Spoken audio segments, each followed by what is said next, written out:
Hello and welcome to our weekly talk show, The Interview, and our special segment, Coffee on Sunday.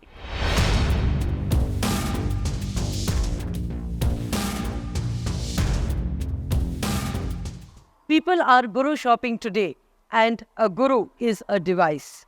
I'm not saying this, I'm merely quoting Sadhguru. For the uninitiated, he is Jaggi Vasudev, more popular as Sadhguru. He started off teaching yoga, but shifted focus to people and planet health. He loves to talk about everything under the sun, except religion, and yet he is a guru.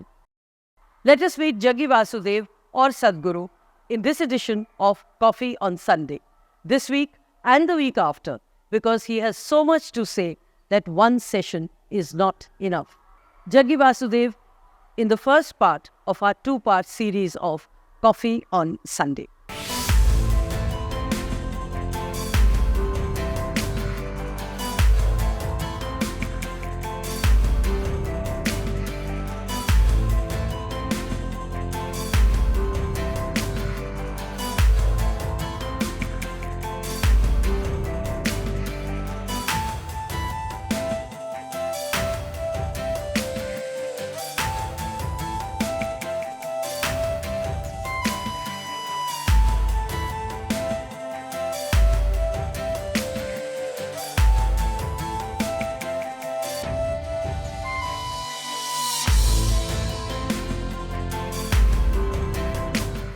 Welcome to the show, Sadhguru, and thank you for being here with us. Let me begin with one basic question.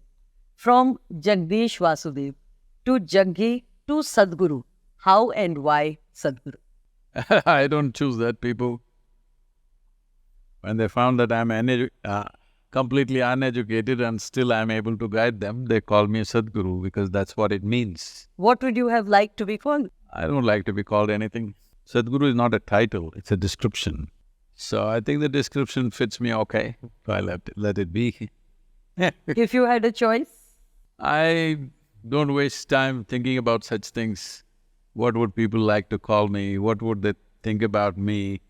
People ask me, what would be your legacy? I don't think about such things. I was going to ask you, what would be your legacy? I have enough to do on my hands. I don't waste my time thinking about what will people think about me after I'm dead. I hope they don't think about me at all. But legacy? My legacy is, if nobody thinks about me, that means they're doing very well. That's my legacy. Why do you say that? That's the whole idea. My life is about that, so that they do well. If all of them are doing fantastic, they won't have much time to think about me, and that's a good legacy. If they're pining about me, that means they're not doing well. You are an inspiration. So wouldn't you like people to continue getting inspired by you? Well, if you're only watching the YouTube, you may think I'm an inspiration. Maybe at that level, yes, I am. But the important thing is, for most people, I'm a solution to their life. So if a solution works, then you don't need the person anymore. Isn't that a very selfish way to life? What is selfish about? If you have a problem, you take a tablet. If it goes away, you still keep taking the tablet. Similarly, you needed a guru, he guided you, it worked. You forgot about it, it's fine. But I thought the principle of devotees is really to continue getting inspired and continue guiding and leading life. What will you go on getting inspired and inspire you? Once you're inspired, you must act. If you act, something must work. So I'm saying if it works, then there's no need for a guru and it's fine. Looking back at life, your formative years and later, what are the moments you treasure? What are the moments which you would like to forget? And please don't say, my life is an open book. Definitely my life is not a book. It won't fit into your book, for sure. It is either open or closed book, it's not a book. See, this may sound like I'm being difficult with you, I'm not. It's very difficult for people to understand this, that if I sit somewhere for 3 days, I won't have a single thought. So I don't treasure any moments in my life. Well, if somebody reminds me, yes, there are many pleasant moments, and I would say I did not look at life as pleasant and unpleasant. I only looked at life as some things which made a difference, some things which did not make much of a difference. But I never saw life as this is pleasant, this is unpleasant, because I made sure I'm pleasant. Situations come and go in so many different ways. You have said, and I quote you, people are guru shopping today, and a guru is a device. Just explain this to me because I'm completely confused. Confusion is better than, very silly conclusions that people always make. Confusion means you're still looking. That's a good way. That's a good way to be. See, you don't look for a guru. If you realize that you do not know something fundamental about your own life, if the longing becomes deep, a guru will find you. In what form, how, it doesn't matter. In some form. So when you shop for a guru, you will look for somebody that you like. Somebody that you like may not work for you. Because what will you like? You will like that which is comfortable for you. That may not be a solution at all. Now I'm more confused. Let me come. So when you have realized that fundamentals of life you actually do not know, when I do not know or the pain of not knowing tears you, a guru will be there one way or the other, in some form. So, as I said, the guru is a device, it's like a torchlight. You're not able to see that. If somebody flashes a light, you see it. What should you see? You should see what is there. If you see something other than what is there, that's called hallucination. So the basic purpose of a guru is to remove your hallucinations and make you see life just the way it is. It's very important you see life just the way it is. Only if you see it the way it is, can you navigate through life effortlessly. My work is just to make people see life just the way it is. When I say just the way it is, it's not just a factual aspect of life. The way life is too phenomenal. If you just even have a glimpse of it, forever you'll be enthralled by it. That's how it is. That is the nature of life.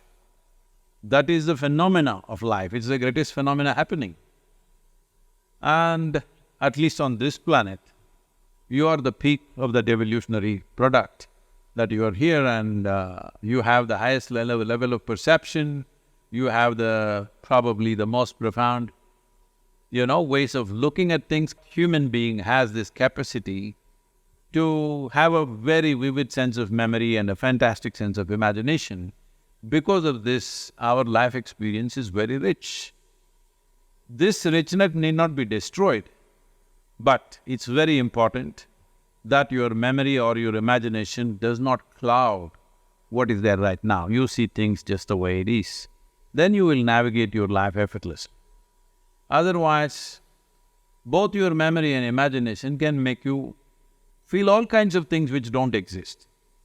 See, if you look at people, all the sufferings that people go through, what is it that they are suffering? If you look at this, what happened 10 years ago, they still suffer.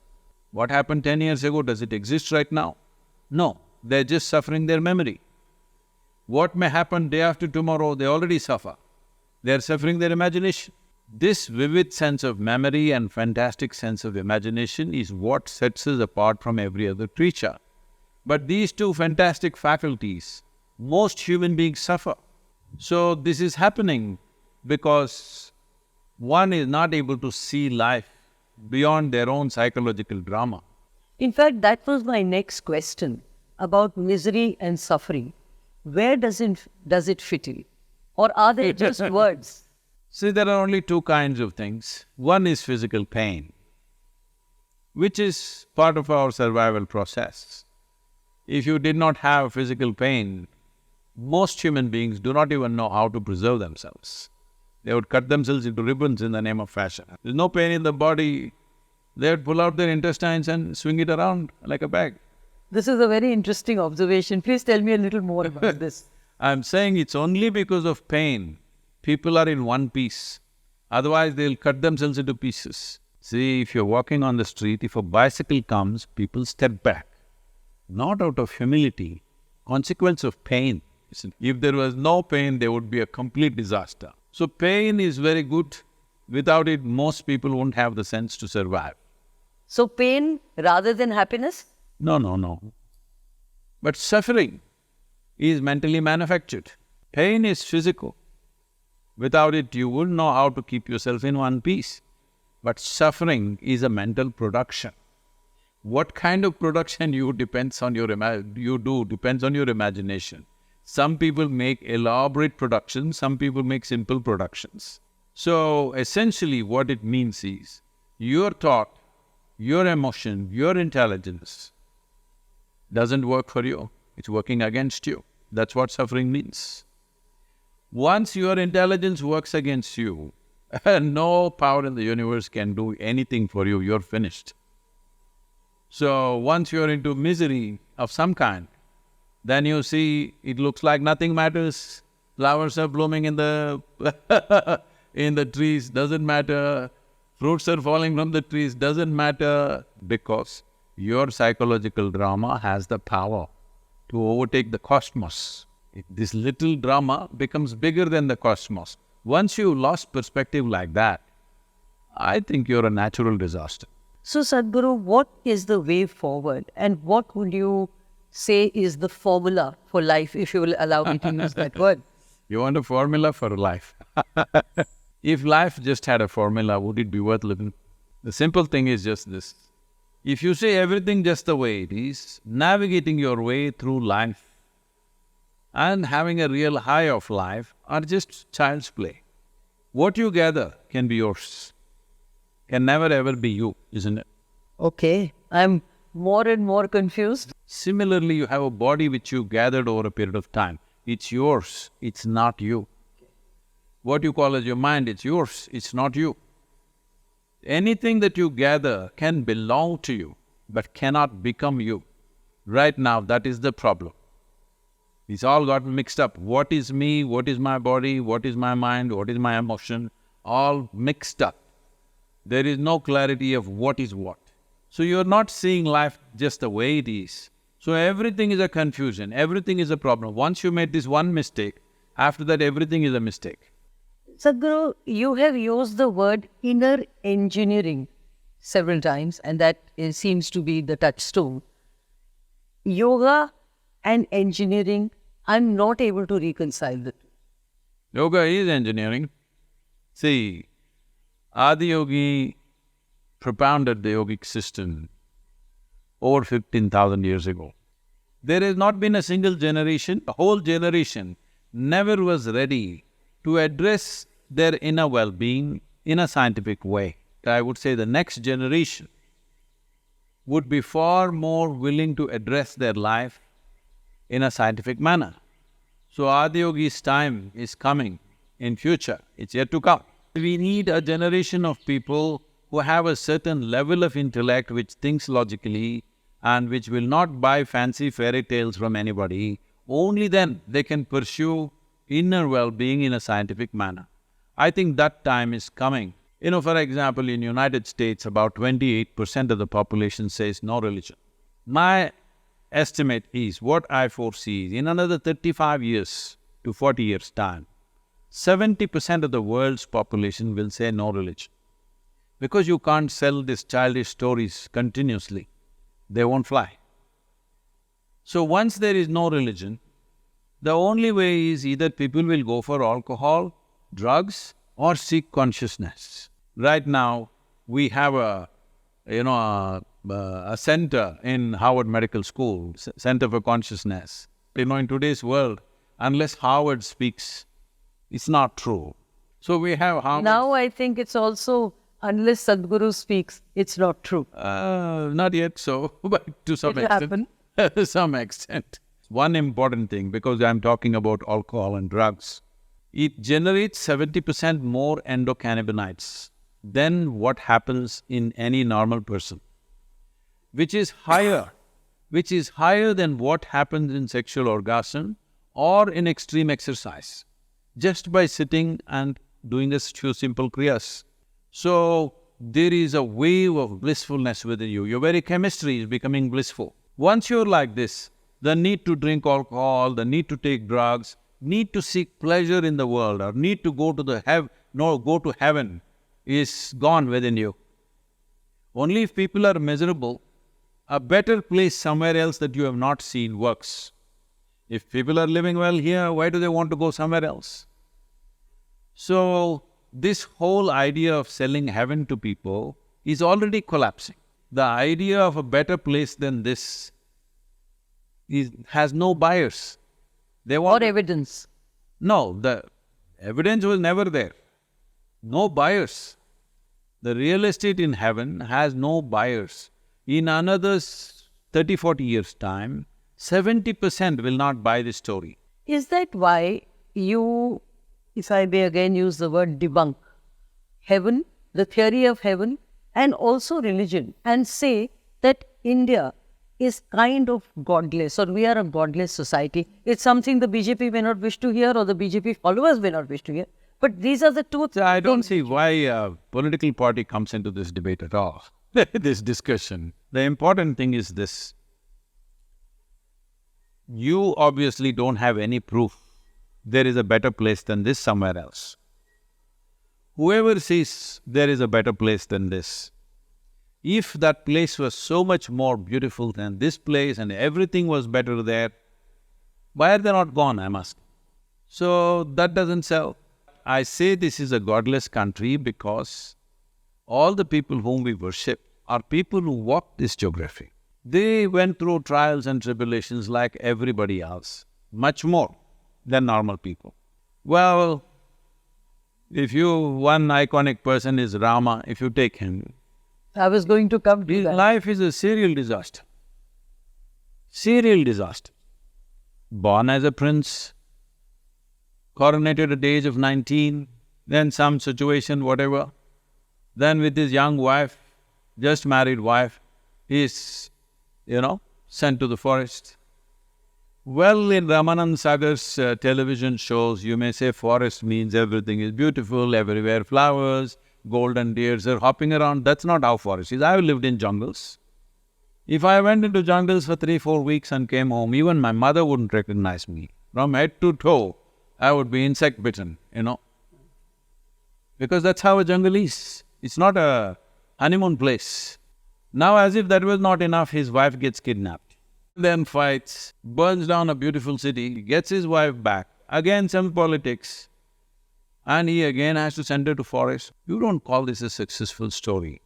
What we bow down to him because no matter what life threw at him, he maintained his balance. He never become full of hatred or angst or anger. No matter what drama, he is balanced. That freedom we worship. So what about this obsession with Ram and this frenzy over the Ram Temple, which of course now is going to be inaugurated? Where do you find this? Isn't it then misplaced? I don't know. I wouldn't use those words. They're very strong words, obsession, frenzy, all this. Because if somebody has to be an inspiration after 7,000–8,000 years, there must be some element there. And anyway, coming to the Ram Temple, so Ram had a series of problems during his life. Even after thousands of years, he still has real estate issues. His real estate is not settled after thousands of years. So people who love him want to settle that real estate. I think it's settled, Supreme Court has settled it. So they want to build a temple. It is devotion. Why should it be termed as frenzy and obsession? Is it, let me use another word which again you will say is strong, isn't it divisive? Why is it divisive?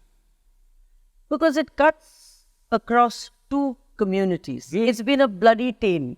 And by bloody, I mean a tale of blood, a tale of killings, a tale of riots. See, right now, it looks like you're looking for juice. But if you want juice, you must go all the way back. What's happened in the last 800 years is the bloodiest tale that's ever happened in any part of the world ever. What happened to the Jews with Adolf Hitler? What happened to Native Americans with North America?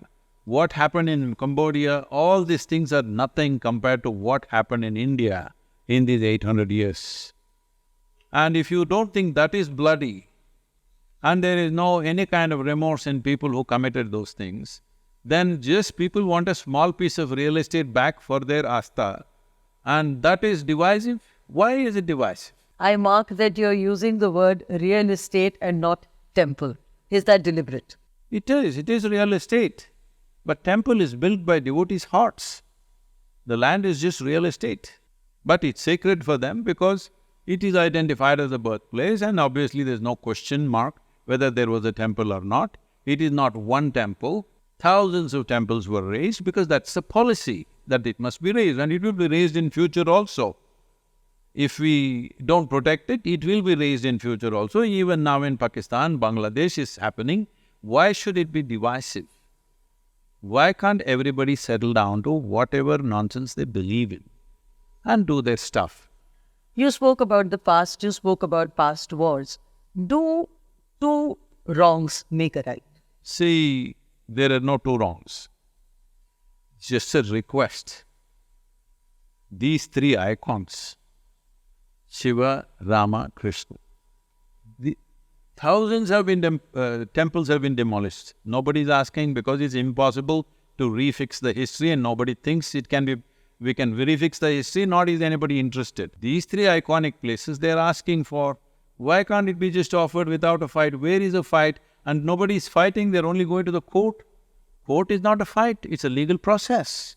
You spoke about Adiyogi, and it is very beautifully sculpted. It's very, very beautiful. You know, it looks like stone, but I'm told it's done in steel. It took 2.5 years for me to design that. This is a very unique way of doing, and it's a very inexpensive way of doing. If you want to build a statue of that size, if you want to mold it, which is how most statues are done, it would be 10 to 12 times more expensive. This we did with small patches of steel.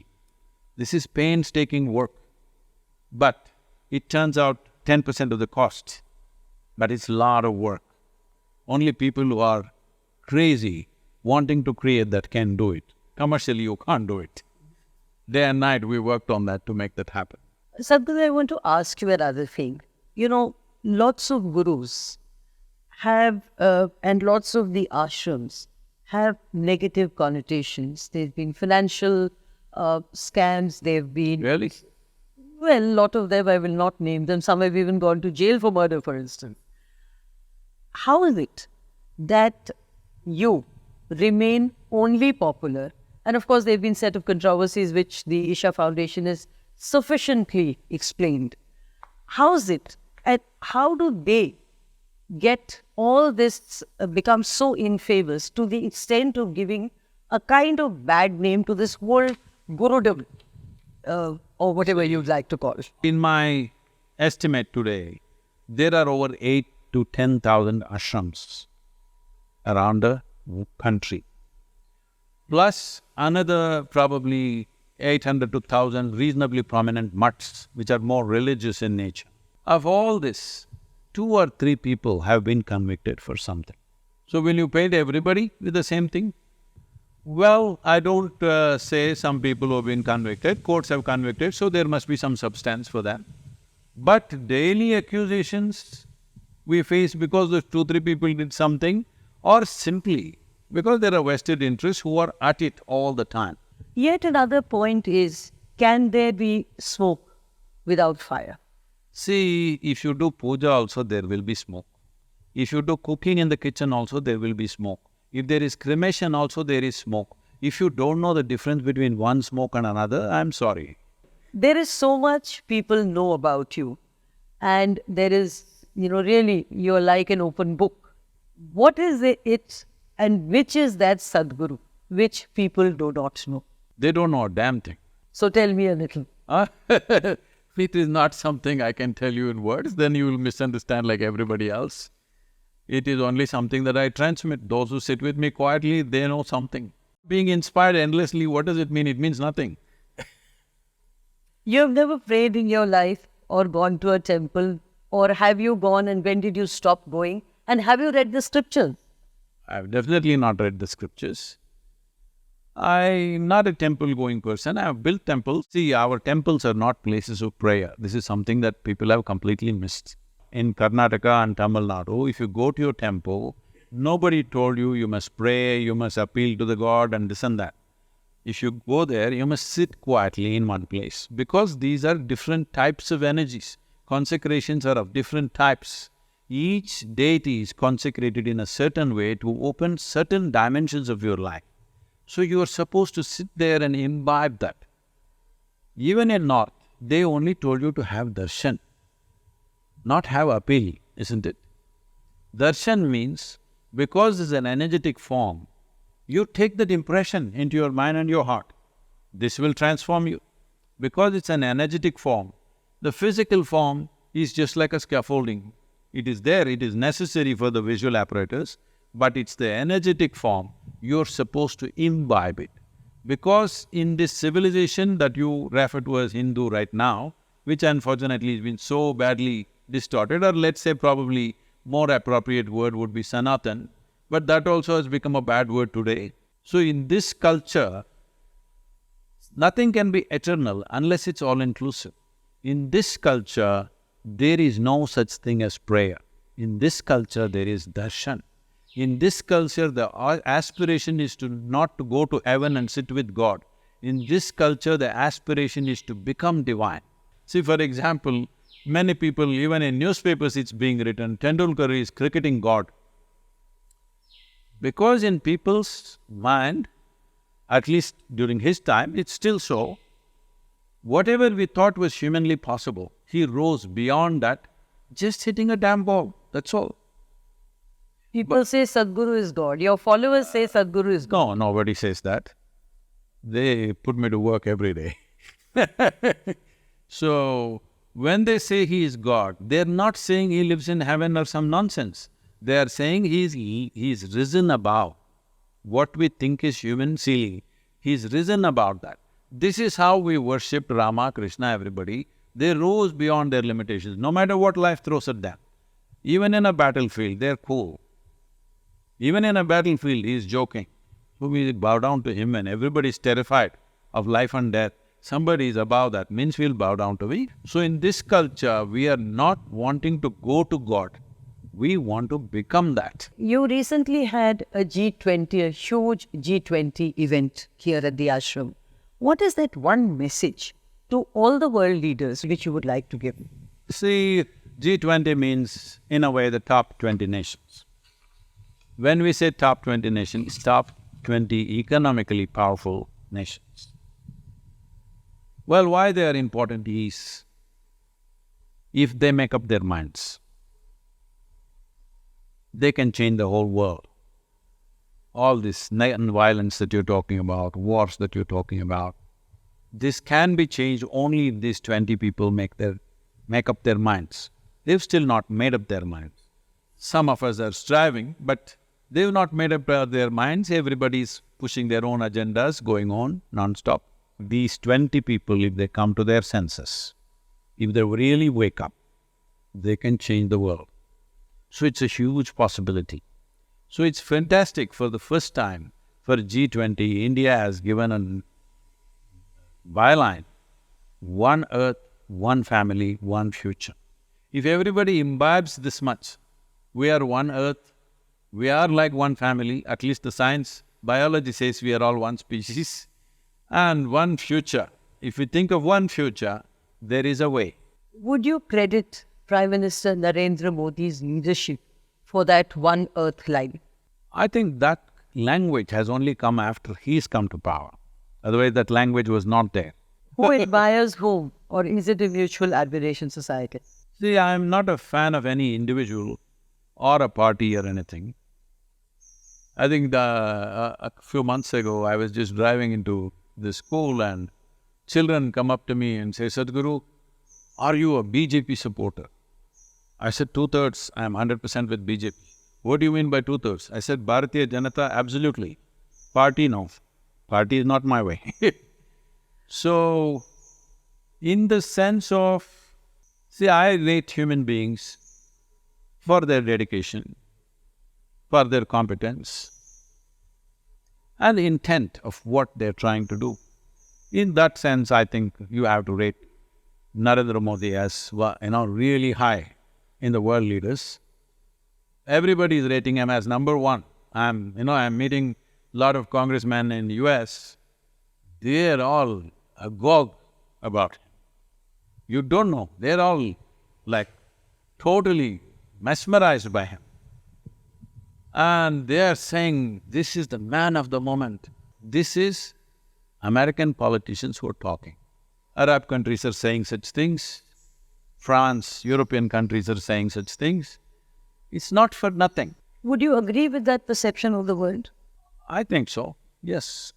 I would agree. I would endorse that because I'm looking at the clarity of vision, strategic understanding of where India should stand, economic growth. But have they managed to fix everything? No, I have a list of complaints. I have a list of complaints against… Can you share a few? I can. I have a list of complaints against the government, but that doesn't bring the Prime Minister down in any way because it's the intent and what you're trying to do with the country. Will all the problems will be solved tomorrow morning? Then you're living in a dream. You're not in reality because this is a complex nation with variety of problems. But how to harness the possibilities and put the problems to sleep? You can't get rid of them, at least put them to sleep for some time. I think that effort is going on in a big way. So just list 3 complaints to me, which you have with the government. One thing is the Hindu temples are in the hands of the government. Government clerks are doing puja. Most of the places they're not doing puja at all because they're government employees. Where there is a devotee, there can't be a temple. First thing, they must change that. They have not changed that in 9 years. I don't like that. And they have not done anything about education. I have been writing to them. They made some education policy which is slightly small improvement on things. But education policy needs a real overhaul. Intent is there. I have spoken to many people in the government and everything. Intent is there. But the volume of effort it takes, I think that effort has still not happened. The third is I think it's been reasonably addressed now, but not fully. India's agriculture and soil has been a serious concern. India's soil is in a super bad state. But now they're making those changes. So if they fix it in the next 10 to 12 years, 67% of India's soil will turn around. It is moving in the direction, but I feel we need desperate action. I'm not unhappy with what they are doing, but even if you are on the right track, if you sit there for too long, you'll get run over. There is more. So next week, Jaggi Vasudev will be with us here again on Coffee on Sunday. Next week, we have him with us again with much, much more.